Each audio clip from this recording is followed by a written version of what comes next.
In this video, I'll be showcasing how you can use Tahoma2D to color any animations from any animation software. Tahoma2D is a free open-source animation program that is from the OpenToonz source code, and OpenToonz is the free version of the coloring and compositing software by Studio Ghibli. It has very similar properties to the animation software Retas Studio, which is mainly used for cleanup and color in the Eastern animation industry. Although you can do coloring in your preferred software of choice, Tahoma provides more options in how you can do coloring and compositing before moving to a more advanced compositing software like After Effects. In your preferred software of choice, export the animation as a PNG of the cleaned up drawings. In this case, I have a simple bouncing ball animation I did in Krita on once. It has simple shading and highlights to make the example easy to demonstrate. Export the images into a designated file destination to make it easier to navigate.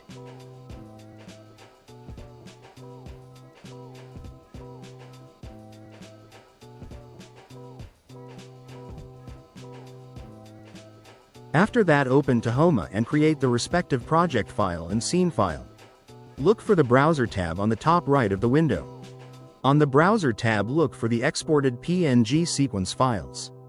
On the first drawing, my case being AK_001, right-click and look for the Rename option. This will merge all the PNG files into one PNG file format that will make it easier for Tahoma to read the files and convert into a compatible file format. After doing so, you'll get options to retain or delete the PNG files. It is preferable to retain them in case an error is made. After the software merges the images into one image sequence, go to the merged PNG sequence, right-click, then click the Convert option.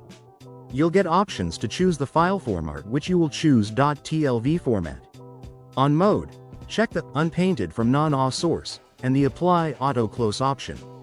On Anti-Alias, check the Remove Anti-Aliasing using Threshold. On Palette, select Create New Palette, and set a high tolerance to avoid generation of too many color palettes with similar properties. Under DPI, just leave it as it is and click Convert. Converting the file to a .tlv format creates a smart raster level that has some really cool options to do coloring. Go back to the 2D tab also on the top right of the screen. On the timeline, right-click on a frame space and click Load Level.